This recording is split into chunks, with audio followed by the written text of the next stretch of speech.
The Kansai region of Japan, which includes the cities of Osaka and Kyoto, as well as the smaller city of Nara, is second only to the greater Tokyo region in the number of tourists it receives. This region has hundreds of locations that are treasures for the eyes: Buddhist temples, Shinto shrines, lovely gardens, bamboo forests, grand castles, and imperial palaces, all oh so Instagrammable. But if you want to go deeper, you'll find that these two books are a key to imagining what life was like for those who lived there 500 or 1,000 years ago. The first book I will recommend is on many lists of great ancient literature. The Pillow Book by Sei Shonagon was written about 1000 AD, about the same time as the epic poem Beowulf was written in English. Yet it has the feel of being far more modern and down-to-earth. The book is hard to categorize, part diary or memoir, part book of lists. It is written by a lady in waiting for the Empress Teishi Fujiwara. Her descriptions give a unique peek behind the veil of life in the imperial palace. The imperial palace at Kyoto is free to enter. Every day at 10 a.m. or 2 p.m., they have free guided tours in English, or you can download a free app to take a recorded audio tour. With my thoughts filled with the descriptions and anecdotes of life in the palace, I approached the tour with a whole other level of excitement. The book was written in the Heian period, a period after the imperial residence was moved from the city of Nara to Kyoto. It was a period of relative peace, and it was a golden age for Japanese classical arts of poetry, other literature, calligraphy, and painting. As early as the 7th century, the Emperor of Japan began to be referred to as the Son of Heaven, and the idea was propagated that he was a deity with absolute right to rule.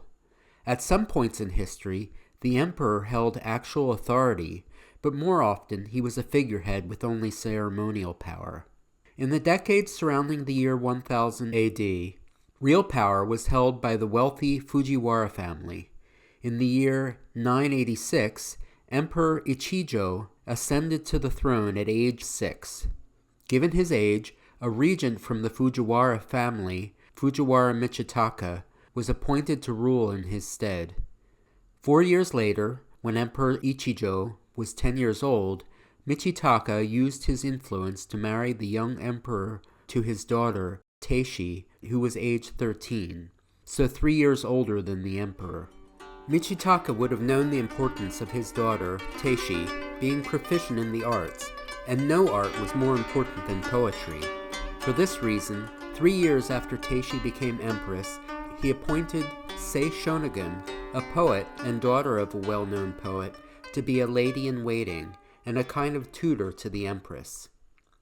Sei Shonagon was accomplished, clearly intelligent, and at the time aged 27, so 11 years older than the empress and 14 years older than the emperor. However, she was culturally conditioned to look at them as demigods on earth. She described when she first met the empress, "When I first went into court service, everything seemed to overwhelm me with confusion and embarrassment, and there were times where I could scarcely hold back my tears. I attended Her Majesty each night behind her low-standing curtain, and she would bring out pictures and show me, but I was so hopelessly nervous that I could scarcely even stretch out a hand to take them." Very soon, however, the author became one of the closest companions of the empress. Many of the stories at the palace remind the reader that the imperial couple were really a couple of teenagers, but with total power over their household. On one occasion, in early winter, there was a heavy snowfall, and some of the ladies-in-waiting and the empress were out enjoying the snow and piling it up until one exclaimed there was so much they could make a snow mountain. So they called on all the groundskeepers to pile all the snow up high enough to form one. Then they had a contest with each person present, guessing how long the snow mountain would remain. One guessed 10 days, another 2 weeks. Each made their guess, but Sei Shonagon guessed it would stay around much longer, till the 10th day of the new lunar year. The empress said there was no way it could stay that long. As the snow stayed around past the time of the other people's guesses, Sei Shonagon got excited. She bribed a groundskeeper with food from the kitchen and lied, telling him that the Empress would reward him if he protected it. All this made him beam with pleasure. "That's very easily done," he assured me. "I'll guard it carefully. The children will be sure to try and climb it." "You must forbid it," I warned him, "and if there's anyone who won't obey, then let me know." Every day she sent servants to check on it. The day before the date of her prediction, a servant reported that it had melted down to the size of a large cushion. Could it be that she would be exactly correct? She carefully composed a poem to announce her victory. The next morning I got up while it was still dark, and I gave one of the servants a box and sent her off with the order to choose the whitest of the snow to put in it and be careful to scrape away any that was dirty. But she was no sooner gone than back she came, dangling the empty container, to report that the last of the snow had already disappeared. I was devastated. The clever poem that I had labored and groaned over, and I'd looked forward to being on everyone's lips, was to my horror suddenly quite worthless. Shonagon would later tell the Empress that she had planned to show up with the box filled with snow from the mountain and the poem she had written.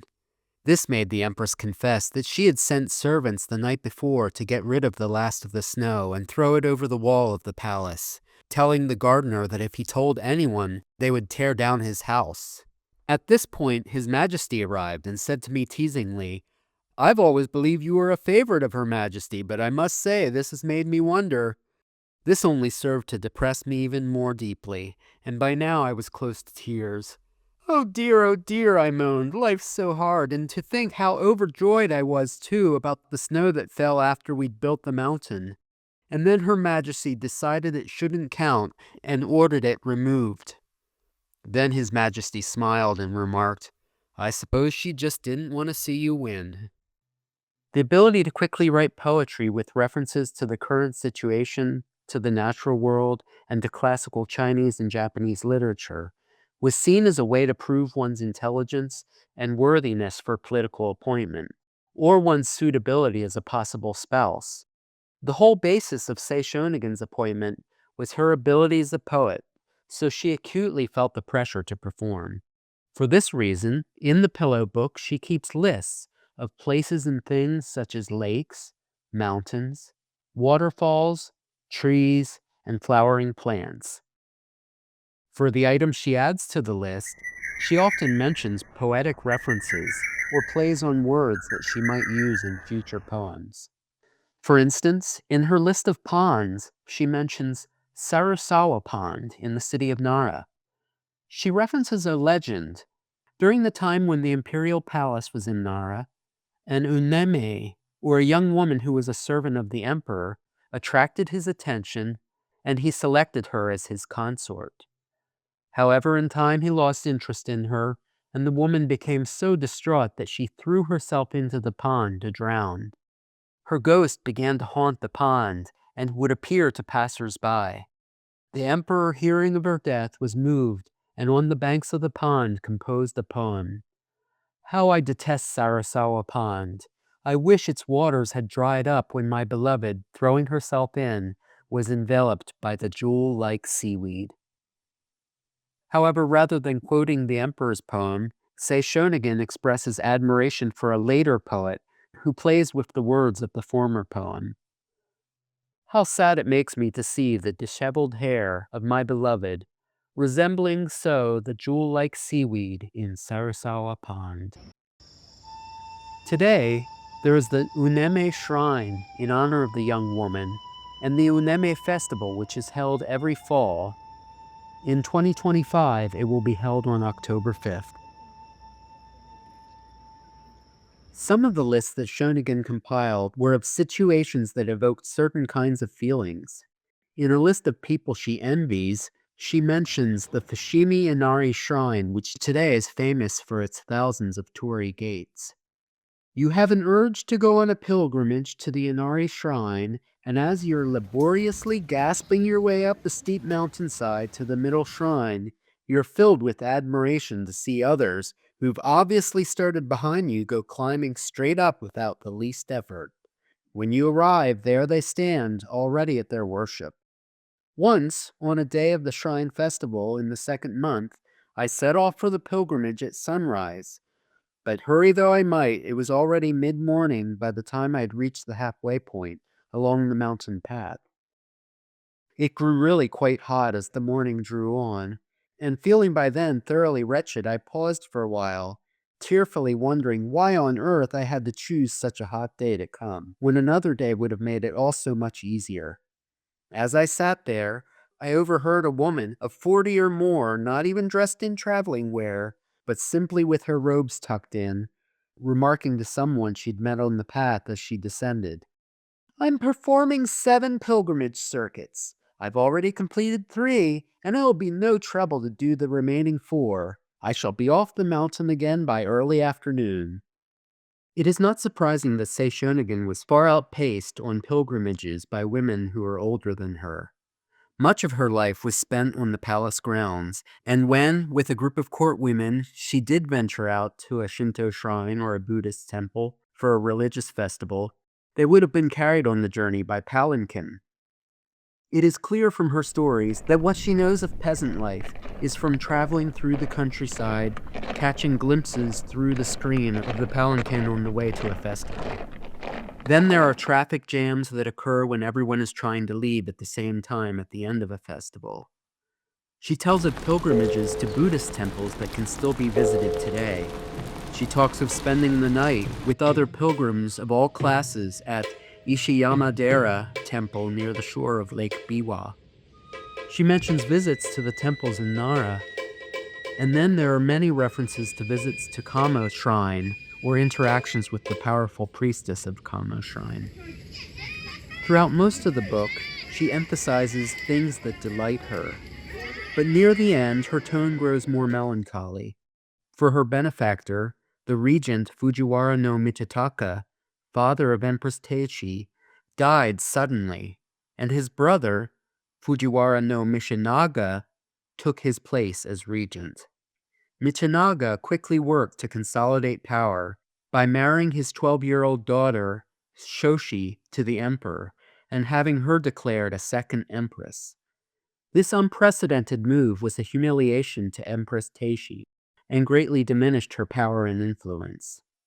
Within a year of the marriage of Emperor Chijo and Shoshi, Teishi would die in childbirth, and soon after, Sei Shonagon would withdraw or be pushed out of the imperial court. The new regent, Michinaga, recruited another literary figure to the court of his daughter, Murasaki Shikabu. Murasaki Shikabu was the author of the Japanese novel The Tale of Genji, part of which had already begun to be circulated among those in high society. For a shorter view into the life of the imperial court, you can read The Diary of Lady Murasaki, the author of The Tale of Genji. This slim volume is far shorter and less entertaining than the Pillow Book, but probably more honest.